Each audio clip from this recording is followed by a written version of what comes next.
परियां रहती हैं।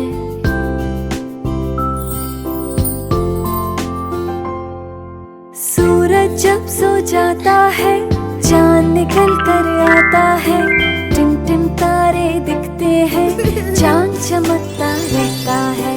सूरज जब सो जाता है, चांद निकल कर आता है, टिम टिम तारे दिखते हैं, चांद चमकता रहता है।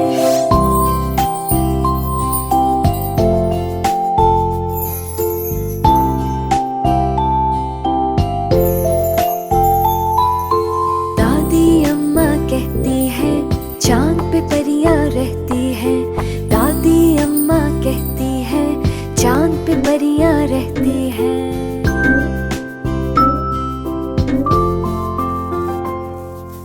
बच्चे जब सो जाते हैं, ख्वाबों में खो जाते हैं, परियां नीचे आती हैं, अपने पर फैलाती हैं।